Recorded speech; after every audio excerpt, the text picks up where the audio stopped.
Compared to the rest of the world, the United States homeowners have more fixed rate debt, whereas many other homeowners in other parts of the world have more variable rate debt or debt that stays fixed for kind of a shorter period of time and then becomes more variable.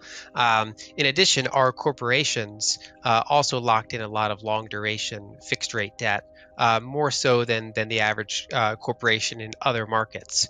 And so the result of that is that as the Fed raised rates, it wasn't particularly kind of impactful for the majority of homeowners or corporations.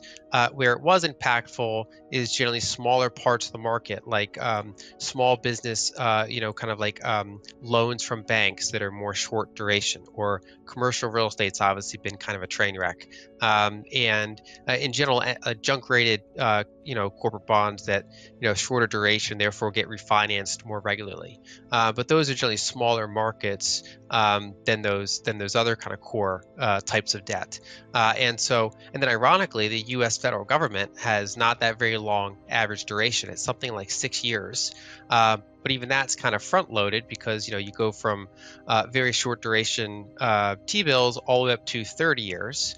And so the fact that the average is like 6, realistically, a lot of it's in that first 2 years. And so as they hiked rates and then held them pretty high, a lot of that debt refinanced to higher rates, which means bigger interest expense and therefore bigger deficits, which ironically are kind of stimulatory on the economy, which offsets some of the hiking we've seen on the private sector. So overall, the U.S. was fairly resistant to rate hikes compared to the rest of the world. Now, back in 2022, I thought that they'd probably run into frictions sooner than they did. But it was by, say, early 2023, I started to realize that this duration mismatch is having quite a big effect, bigger and quicker than I would have guessed. And so I had to pivot my view toward that kind of that fiscal dominance theme and kind of reiterate that. And we're still largely in that regime right now. And one thing I raised in my recent newsletter is that we're probably going to see a similar phenomenon on the other side of this, which is that if the Fed mildly cuts rates, it's not potentially going to be very stimulatory because not that many people locked in debts at these higher rates that are worth refinancing. Did you know that the average duration of US federal debt is just 6 years? As Lyn Alden explains, this short duration means rate cuts might not stimulate the economy as expected, potentially leading to a recession instead. When rates are cut, not many homeowners or corporations have high-rate debt worth refinancing, which limits the economic boost we might expect. This unique scenario could have significant implications for both the housing market and corporate debt landscape, especially since most US homeowners and corporations have already locked in lower rates. With fiscal policies running massive deficits, the US could face a recession in real terms, even if nominal numbers stay strong. Lyn Alden highlights how the divergence between fiscal and monetary policies could weaken consumer spending and impact various economic sectors, especially those reliant on short-term debt. As rate cuts fail to stimulate the economy, the strain on consumers and businesses could become more pronounced. Basically, the last 40 years of U.S. financial history can be characterized by lower lows and lower highs of interest rates, including long duration rates like mortgages. This was the first cycle where we got a higher high in both short duration and long duration interest rates. And I think there's a good chance we're going to get a higher low in terms of interest rates, which kind of limits how much refinancing is out there. There's not going to be a lot of homeowners ready to jump in and refinance. Only the fairly small percentage that actually took out mortgages at these fairly high levels, which is obviously a decreased number because those rates are so high. And same thing for corporate debt. And so while it will impact some of those more rate sensitive areas of the economy, I think the market is overall over kind of indexing the importance of fairly small amounts of rate cuts or rate hikes or when they're going to happen. And I think a far bigger variable to focus on is fiscal policy, which is not controlled by the Fed, but rather controlled by the Congress and the president. So I think that's part of it. Staying high enough is starting to impact the private sector a little bit more with each quarter that goes by, especially the weaker side. So consumers that that don't own assets and didn't lock in mortgage rates, and maybe even have credit card debt with variable rates and things like that. Ongoing slow motion implosion in the commercial real estate sector. Those types of impacts. We're starting to see softening in the labor market. So unemployment rate jumps from 3.4% to 3.4% to 4.1%. We see an uptick in continuing claims, which is a fairly fast turnover indicator that we can check.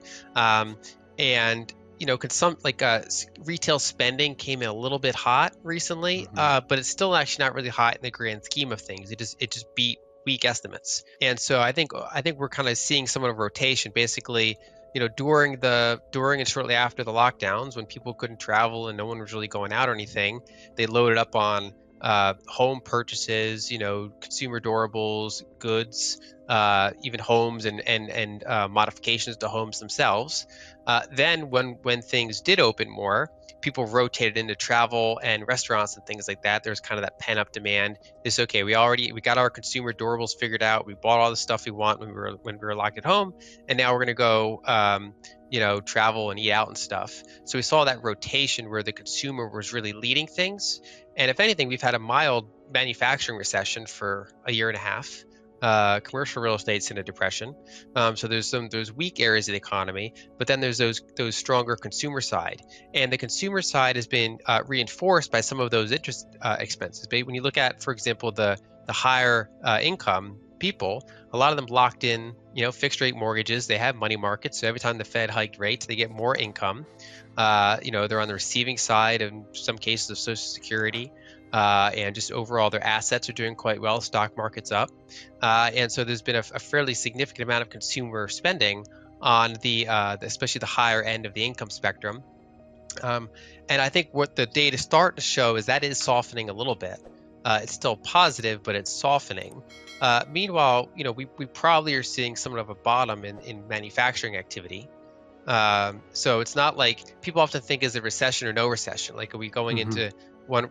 Whereas when you have fiscal and monetary policy differ by as wide of a margin as they currently do, which is a bigger than normal margin, basically to be running like 6% of GDP deficits, while also holding interest rates over 5% and shrinking your Fed balance sheet. These are two very divergent policies going on, and so sectors that are on the right side or the wrong side of either fiscal deficits or short duration debt, they're going to be impacted very differently. And I do think we are starting to see a little bit of, or at least early signs of a rotation, that maybe the consumer is starting to get a little weaker around the margins. The payroll data is a little softer, whereas some of the other data was already weak, and if anything, is maybe firming up from those weak levels. But that would be one way to make it happen. If they basically said, okay, we're going to do a massive tax hike and we're going to trim these spending areas, that would kind of alleviate the fiscal side, and we probably would enter at least a very soft period, if not an outright recession, depending on how big those are. Given that fiscal backdrop, it is harder to enter a recession, but it's also harder to get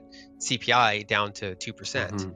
And one way to look at this is, you can look at historical periods, but you can also look at emerging markets in the modern day, which gives you a more extreme example, where recessions often look different in emerging markets.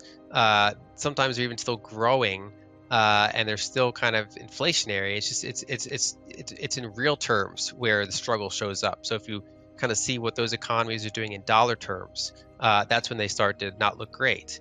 And so I think in the United States, basically where a recession could happen or where a soft patch could happen is in real terms, which is to say that maybe the nominal numbers keep running on the hotter side because of the ongoing, large deficits, fiscal dominance. But if that does translate into, an uptick in energy prices, or just an ongoing inability to afford homes for people that didn't lock in a home before all of this happened, the people's kind of both real and perceived quality of living can be very much struggling in those real terms. And so you could have a situation where maybe unemployment goes to 5%, for example, and maybe we do on a real basis look somewhat recessionary, at least in enough categories to matter, while other areas could still be running hot and where nominal GDP could still be somewhat decent.